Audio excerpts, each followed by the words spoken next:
Today's maintenance mindset, we're going to get some operational advice from some place that we don't quite look for operational advice from enough, and that is history. More specifically, the wife of a historical figure. Not only that, we're going to be talking and getting in the weeds about taking care of a swimming pool. Tips and tricks, standards and expectations. All that and more right after this word from our sponsor. AppWork is one of the founding sponsors here at the Multifamily Media Network.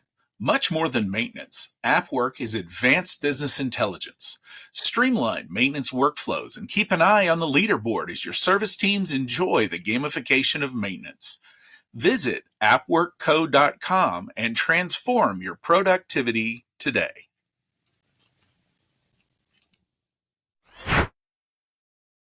Today's lesson on operating with a maintenance mindset comes from a very, very unlikely source. That source is actually Nancy Kissinger, Henry Kissinger's wife. Now, I guess I should back up a little bit there. It doesn't come directly from her. It comes from a historian, a guy by the name of Neil Ferguson. Now, Neil is a noted historian. He's written several books. He one of his most notable is A History of Kissinger. Now, I am not a huge knowledgeable person about Kissinger and the Nixon administration and everything from that time period till forward. Kissinger passed away here within the past couple of years. I became aware of Henry Kissinger when I was working on a book or doing some research for a debate on artificial intelligence, because Kissinger was teamed up with a couple of guys that began talking about and thinking about strategies for artificial intelligence, and it was quite fascinating. But actually, this is a quote from or dealing with Kissinger's life that Nancy had some pretty pointed things to say. And it's related from a story that Neil Ferguson tells. And I saw it on a YouTube video where Neil is being interviewed for one of his books, a book that I became aware of Neil called Doom, The Politics of Catastrophe.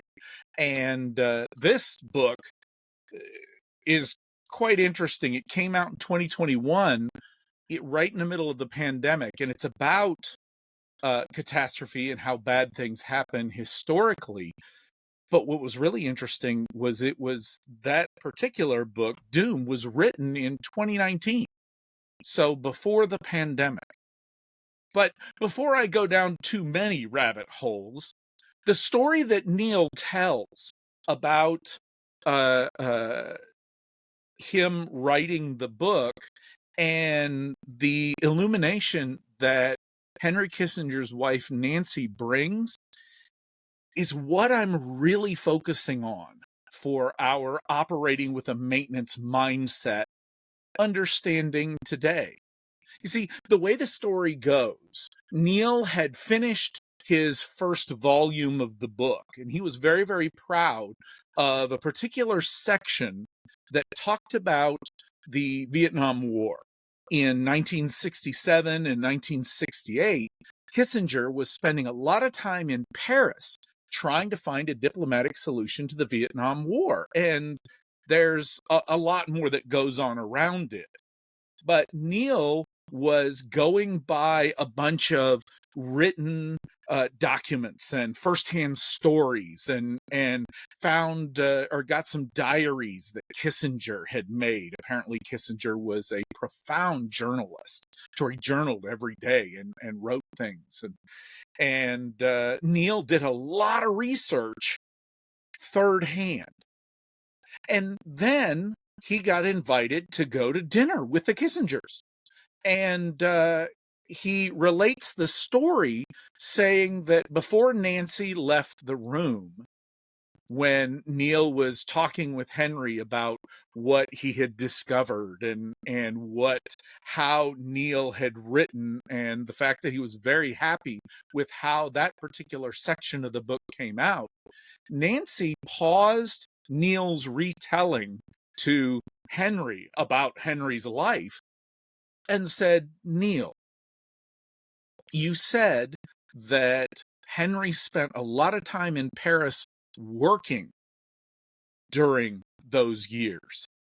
And Neil said, "Yes."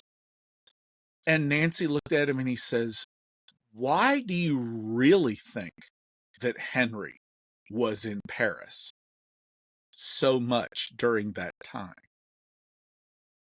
The war was in Vietnam. Why was Henry looking in Paris for his job?"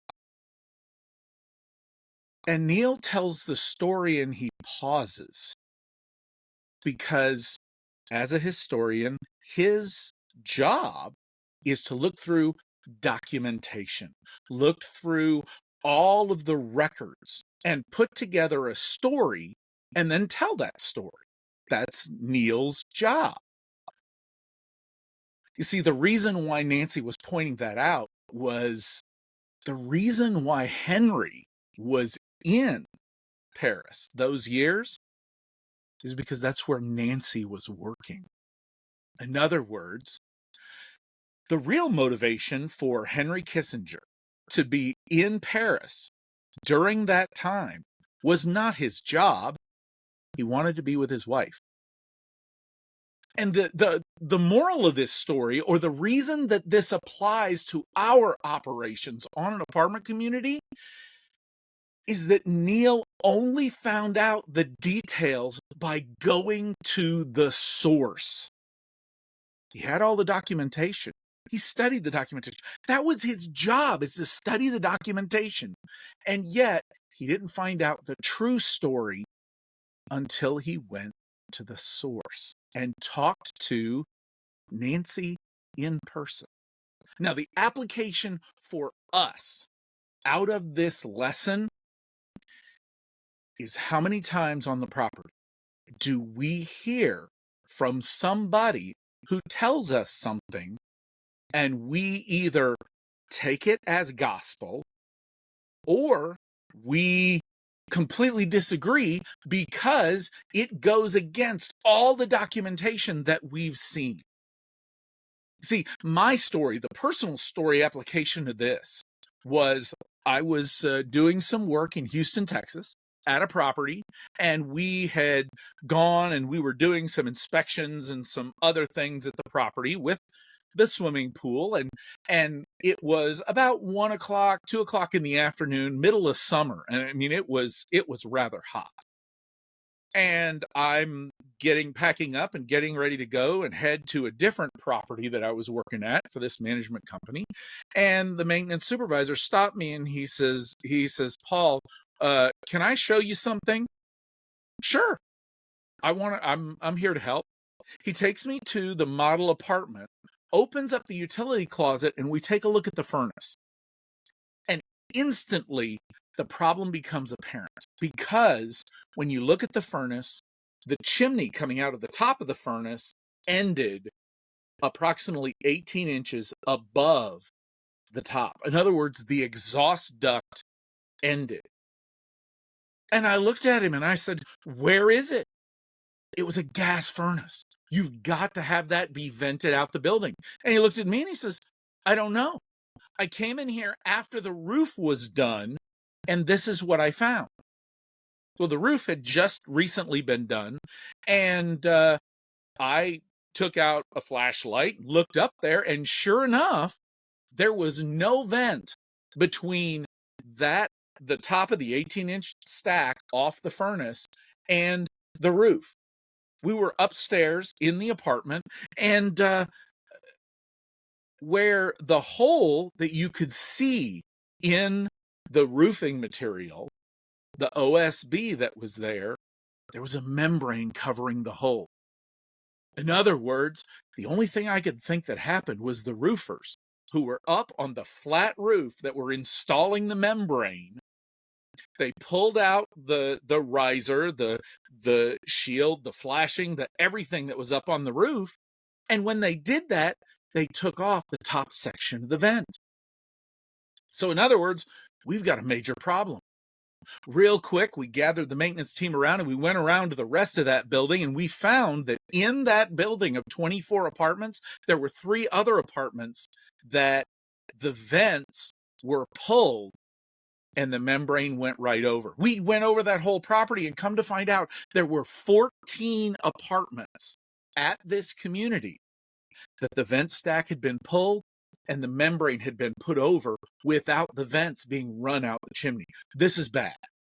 I mean, fortunately for the summer, we could turn off the pilot lights. You didn't have to worry about the furnace. So we were able to make the residents safe. But the really interesting thing and how this story applies to our premise of going to the firsthand source, I called the roofing company. And good roofing company, they provided good service. But when I was talking with their rep, their project manager, he said, "Nope, my guys, I've got pictures before and after that show they're all set." And I said, "Well, sir, you're going to need to come here to the property and look firsthand. I'm sending you a picture." And I sent him a picture of my hand pushing up on the membrane from underneath where the chimney and the flashing and the vent should go through. In other words, on our properties, when a resident gives us symptoms of an issue, when we look at a budget, when we look at numbers, when we look at anything that we're using to make a decision, keep in mind that we may, if possible, go to the situation and get firsthand knowledge. If we do, we just might find something different than what we're guessing by looking at the documentation and at the numbers. It's something to think about. What I really like about this story is that when Neil, relates it, he kind of tells it with the fact that Nancy has a twinkle in her eye for why do you really think that Henry was in Paris for that year? After a word from our sponsor, we're going to come back and look at ways we can get a firsthand view of what's going on with our swimming pool to ensure that we're keeping the best care that we can during the summer. We'll be right back.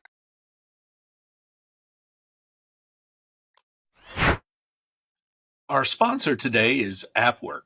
Best known for exceptional maintenance workflow management, AppWork offers so much more. Optimize operations with its advanced business intelligence that turns data into strategy. Simplify your operations with AppWork's intuitive platform. Service team members love the gamification of maintenance workflows and leaderboards. Make everyday tasks a competition for number one. From property management to team communication, AppWork has you covered. Visit appworkco.com today.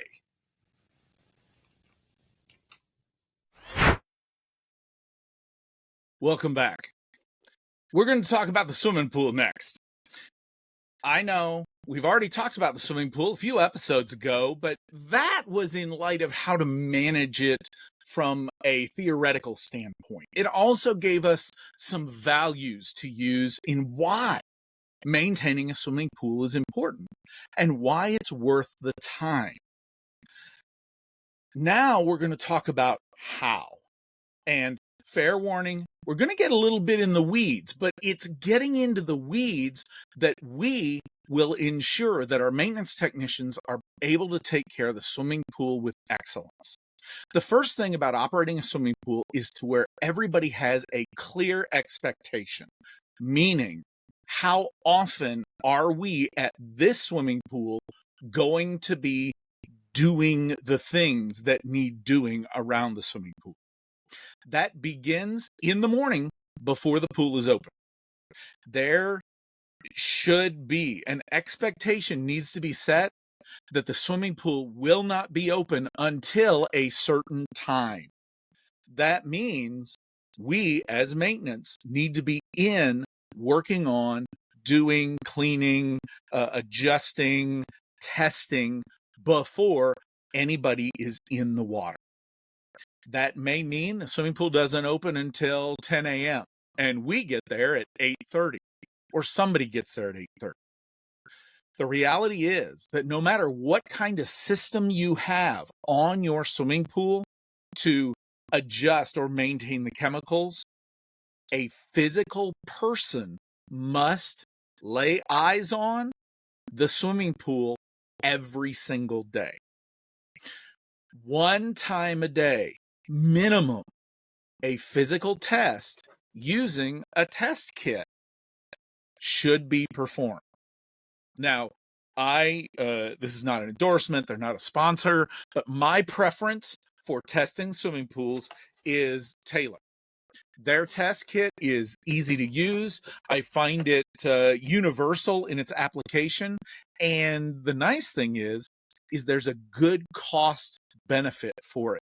Meaning, when you use the Taylor test kit, begin with RTFI. Read the full instructions. In the case of Taylor, for those of you who are looking on video, the instructions are right here. They're color-coded, they match the colors on the lids of the bottles, and it's very easy to do and use. Now, inside the Taylor test kit, there's two other things besides all the tests that can happen. One is this book right here. This book is actually, from a application standpoint, a better reference to use than your CPO book.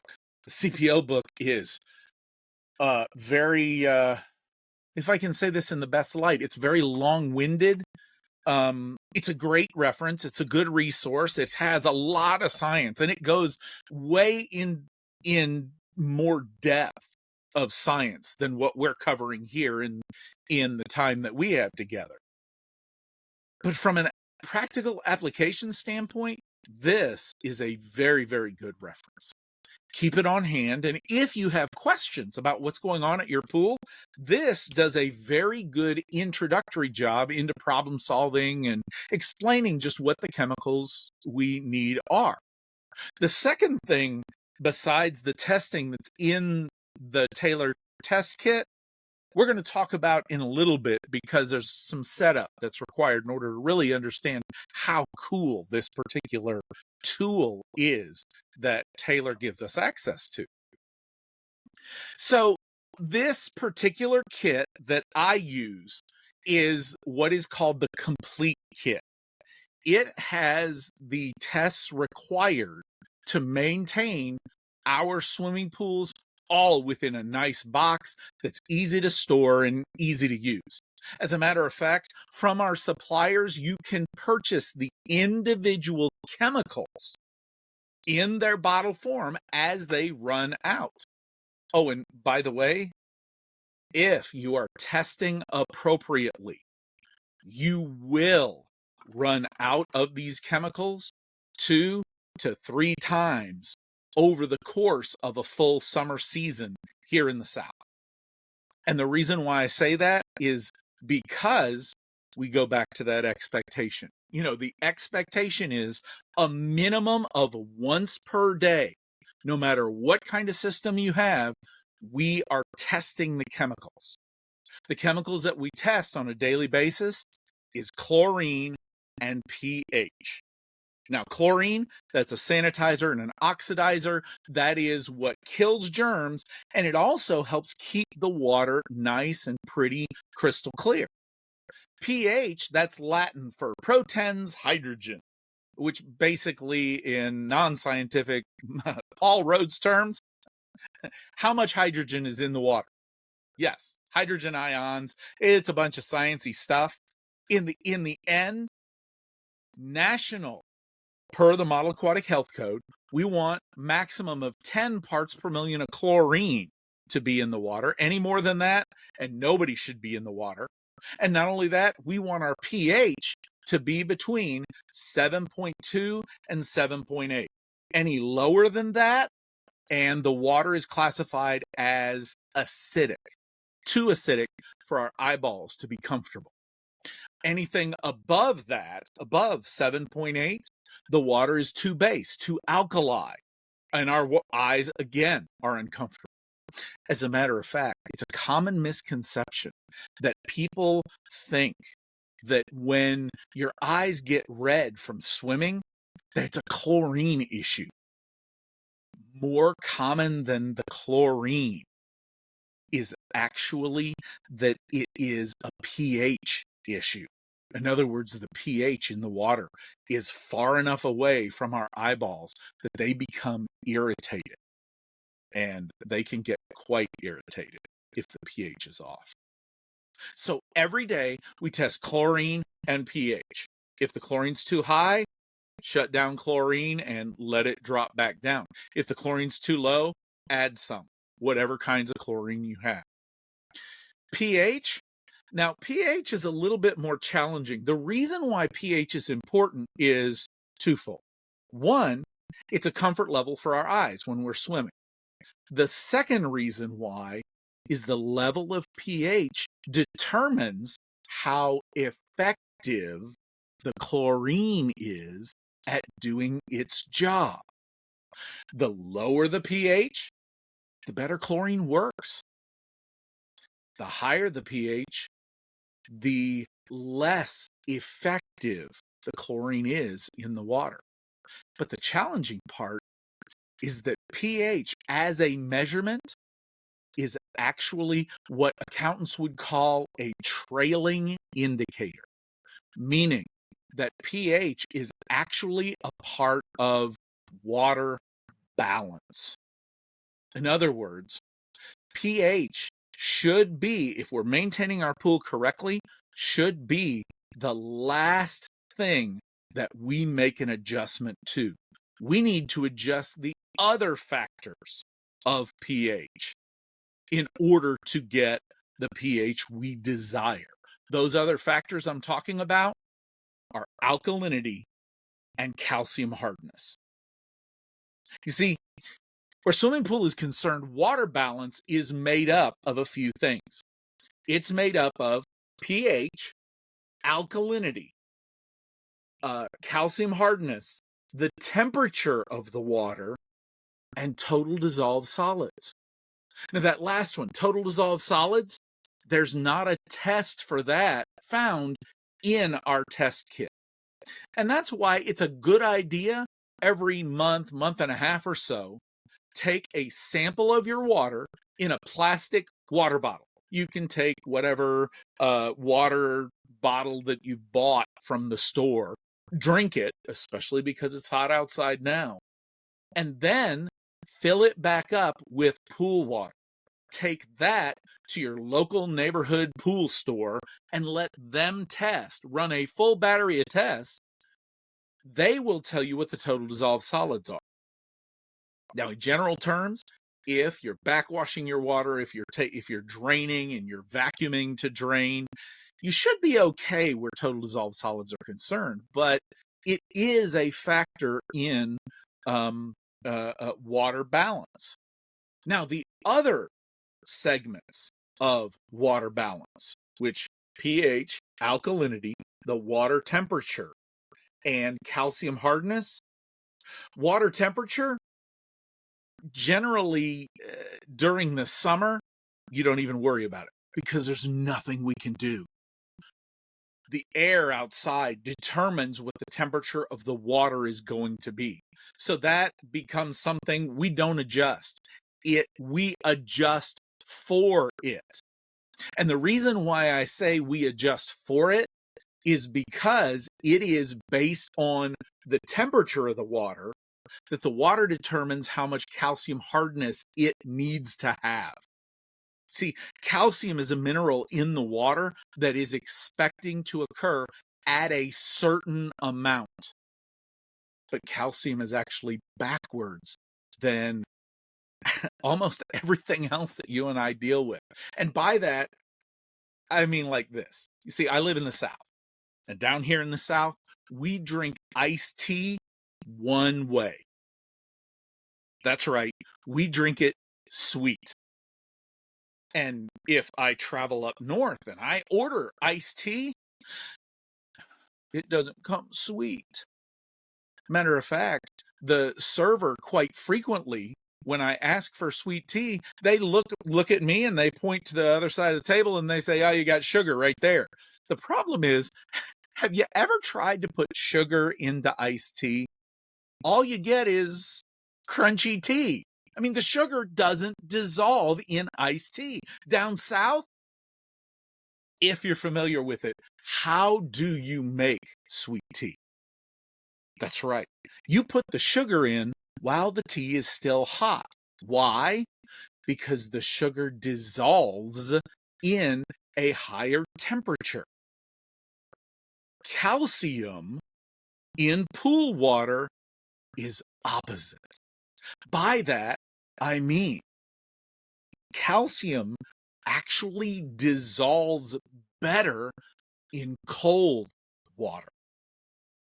It actually has a temperature reaction, chemical reaction, to where if you go to dissolve calcium in water, the calcium heats up the water by the process of dissolving.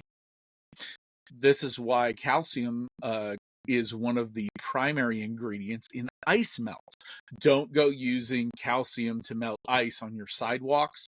Pure calcium, you'll ruin the concrete. But I digress. Back to swimming pools. So calcium hardness is a measurement that we really should be paying attention to roughly once a week or so. That is the expectation for a measurement of calcium, and that test is in the Taylor Complete Test Kit. There are other test kits. In some cases, there are what I refer to as the aquarium strips. Those are the ones that have the little pads on them. You take it out. It's like about a 4 or 5 inch piece of tape that has little chemical pads on it. You dip it in the water, let it sit for 3 or 4 minutes, and then you compare the colors. If I'm honest, I'm not a fan. They work. I've misread and have had technicians misread that in the past. So I'm not really a fan of them, but they work. They're available. So pH and chlorine we get a reading of at least once a day. By the way, you do those twice a day if you don't have an automatic chlorine feed system or an automatic pH testing system on. Those are minimums, depending on where you're at in the country. I mean, if I remember right, Colorado's code has you testing it 5 or 6 times a day in order to be compliant with city or state code out there. So pay attention to what the standards are, what your health department says it needs to be tested. So calcium, we need to test approximately every week. Another test that we need to do is that last factor for water balance, and that's alkalinity. Alkalinity is the final part that helps to maintain the pH where we need it to be. Now, if all of these terms are swimming around in your head, that's all right. I get it. We're really far in the weeds, and that's okay. That's why we have references. We have books to do it. Calcium, we want that to be somewhere between 2 and 500 parts per million. Alkalinity, we want that to be between 80 parts per million and 120 parts per million. All of these depend on the situation, which is why I strongly recommend use references. Many city and county health codes tell us what the standards are for their area.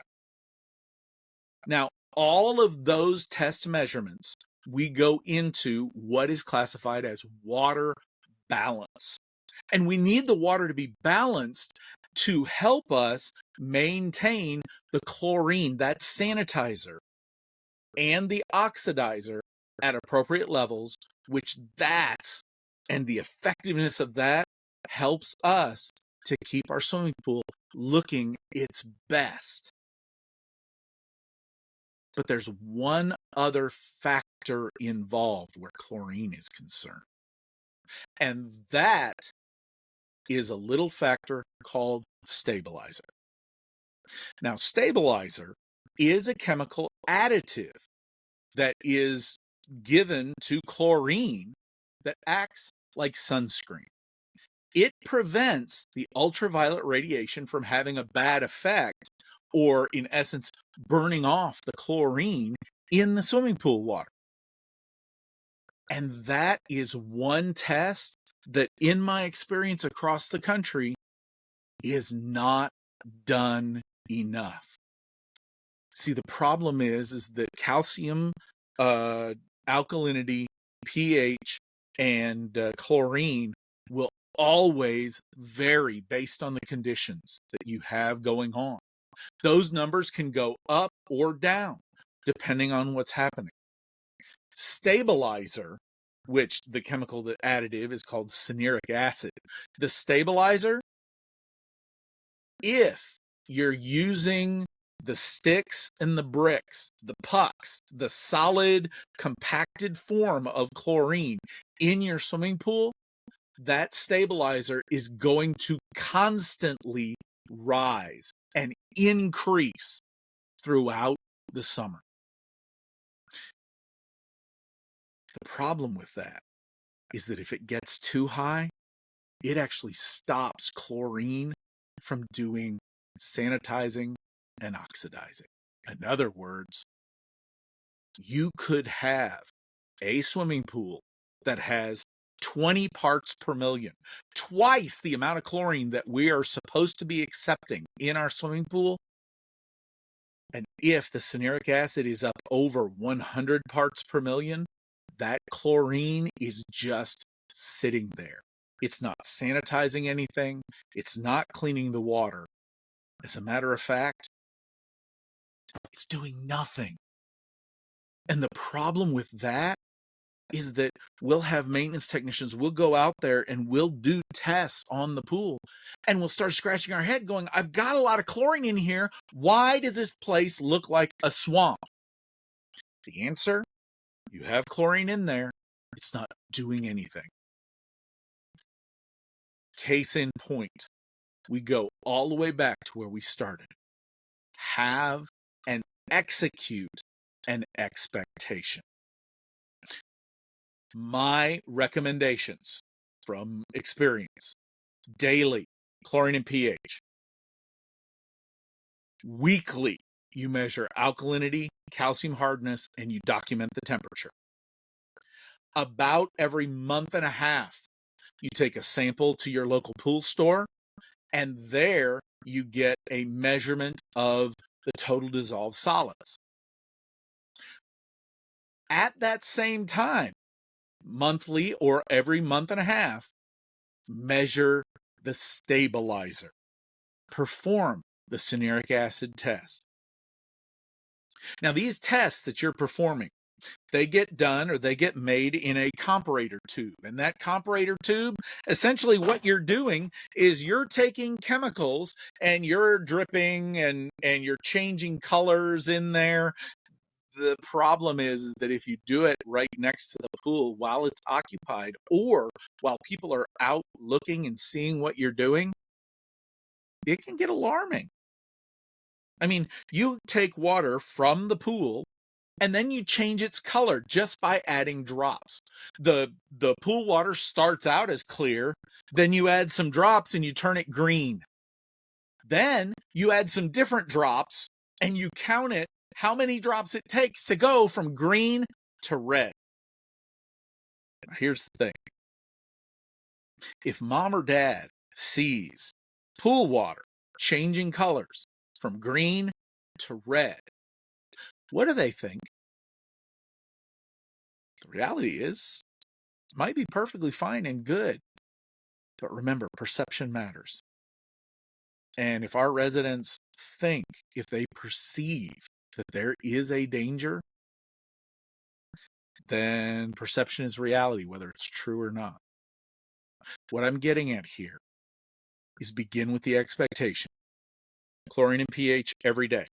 Alkalinity and calcium hardness once per week. Document the temperature at that same time once per week. Once per month, measure stabilizer, cyanuric acid.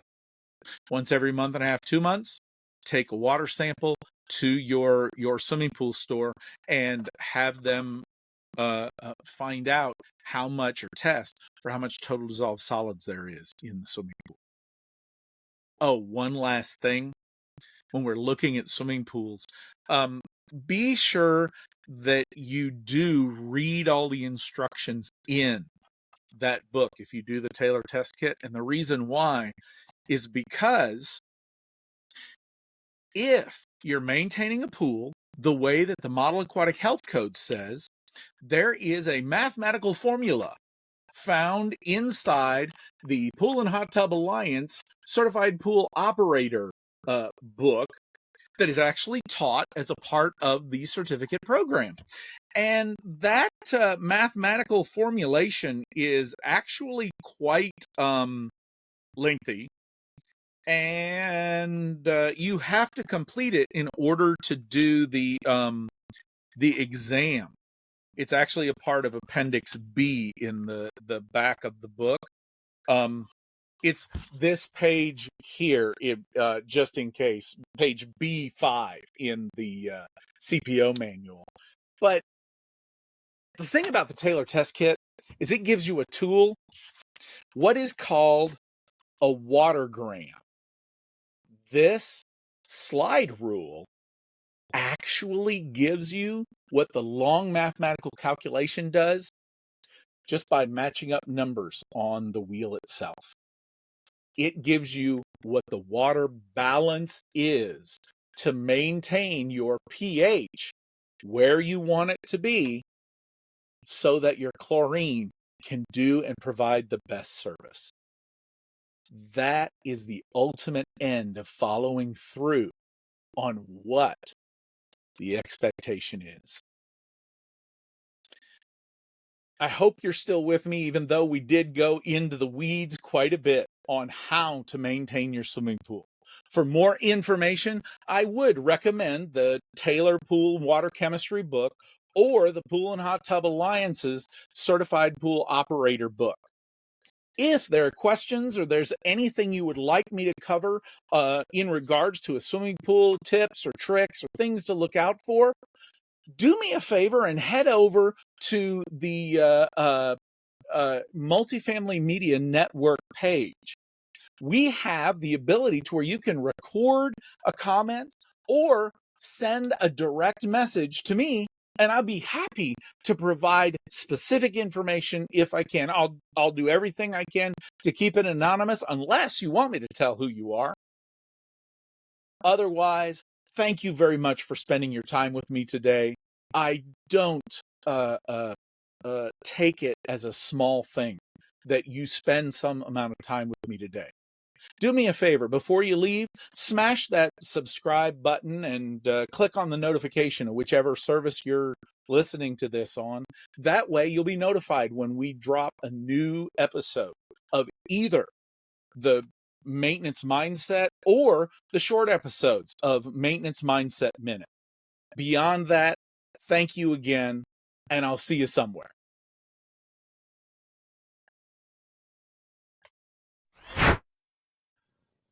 Thank you again to AppWork for sponsoring today's episode. Imagine carrying a digital make-ready board in your pocket with work order tracking and maintenance technician leaderboards designed to gamify the process and bring out your team's competitive best.